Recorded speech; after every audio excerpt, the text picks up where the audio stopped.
Good morning बच्चों। आप सभी कैसे हैं? मैं आशा करती हूँ कि आप सभी अपने घरों में अच्छे से होंगे, कुशल होंगे। बच्चों, हम लोग इसके पहले पार्ट 3 में पढ़े थे शब्द विचार। जो अगले वो पार्ट को ख़त्म करके उसी पार्ट के कुछ ऐसे चीज़ हैं जिसको हम लोग इस पार्ट में पढ़ेंगे।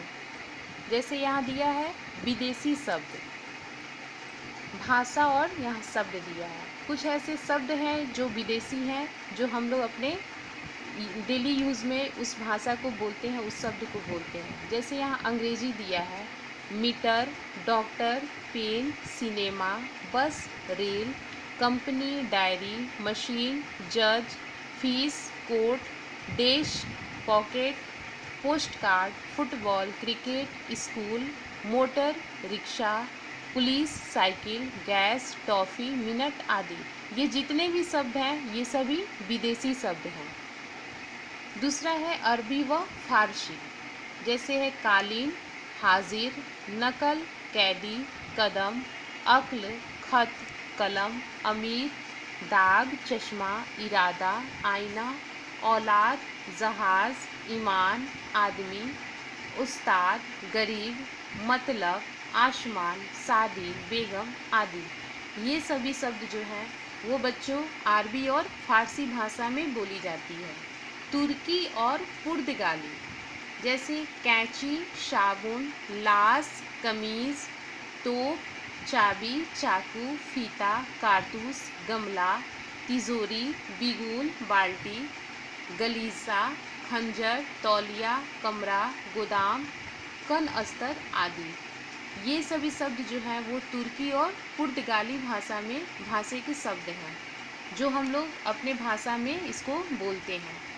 अब है दूसरा, रचना के आधार पर। रचना या बनावट के आधार पर शब्दों को 3 भागों में बांटा गया है।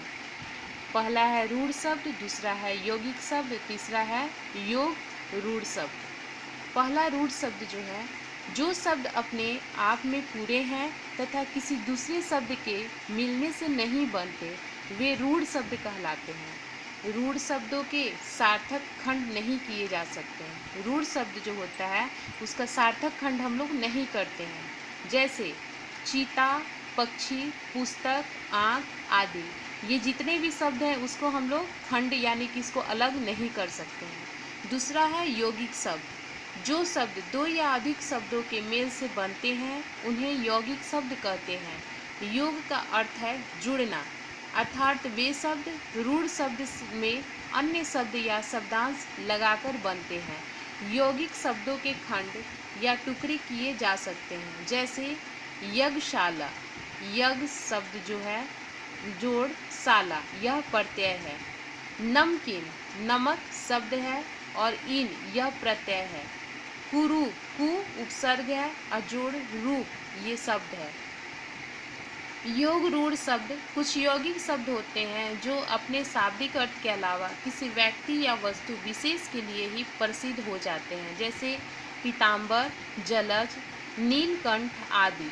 वैसे तो पीताम्बर का अर्थ है जिसका वस्त्र पीला हो, परंतु पीताम्बर शब्द भगवान श्री कृष्ण के लिए ही प्रयोग किया जाता है। इस प्रकार जलज शब्द का अर्थ है जल में पैदा हुआ। जल में जो अनेक प्रकार की वनस्पतियां पैदा होती है, परंतु जलज शब्द यानी कि कमल के लिए ही प्रचलित हो गया है। अतः पीताम्बर और जलज शब्द योगरूढ़ शब्द है। तीसरा है प्रयोग के आधार पर। प्रयोग के आधार पर शब्द के 2 प्रकार होते हैं। पहला है विकारी शब्द और दूसरा है अविकारी शब्द। विकारी शब्द में है संज्ञा, सर्वनाम, विशेषण और क्रिया। अविकारी शब्द में है क्रिया, विशेषण, संबंध बोधक, समुच्चय बोधक और विस्मयदी बोधक। विकारी शब्द है जो शब्द लिंग, वचन, कारक तथा काल आदि से प्रभावित होते हैं, उन्हें विकारी शब्द कहते हैं। ये 4 हैं: संज्ञा, सर्वनाम, विशेषण तथा क्रिया। ये सब परिवर्तनशील हैं। जैसे संज्ञा में दे दिया है बच्चों, आप लोग यहाँ ध्यान दीजिएगा। संज्ञा है बालक, बालकों आदि। सर्वनाम है मैं, हमें, मुझे, मैंने आदि। विशेषण दिया है हरा, हरे, हरी आदि।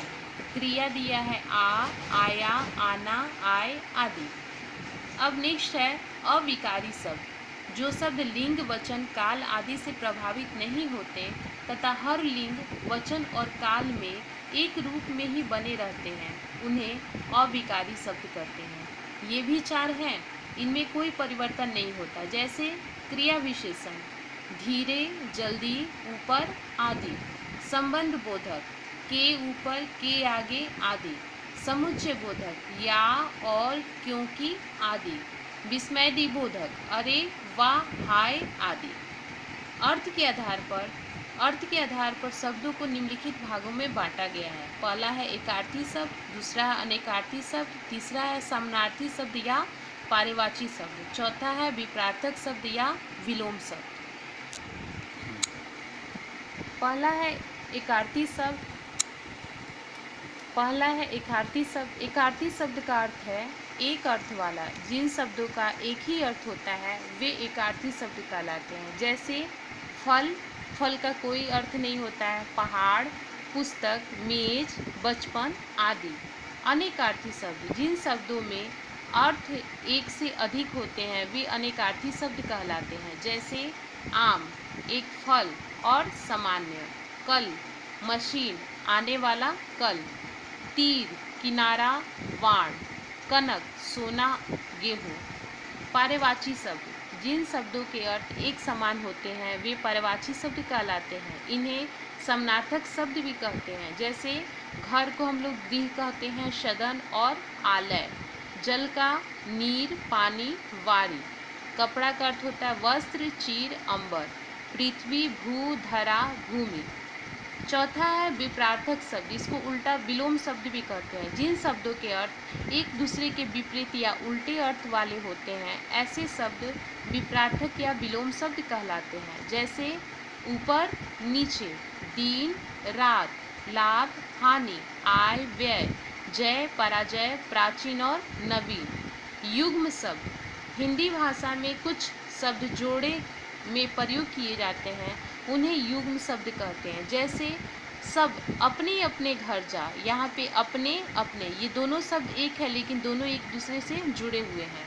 यहाँ पर अपने अपने युग्म शब्द हैं। युग्म शब्द के कुछ अन्य उदाहरण इस प्रकार हैं। जैसे अपना अपना, नया नया, घर घर, रोते रोते, चुपचाप, हरी भरी, गरम गरम, नरम नरम, थोड़ा थोड़ा, हंसते हंसते, जीव जंतु, भाग दौड़, खेल कूद, माता पिता, फल फूल, पशु पक्षी, सुख दुख, आना जाना, बोलचाल, यहाँ वहाँ, पढ़ना लिखना, लेना देना, साफ सुथरा, ऊपर नीचे।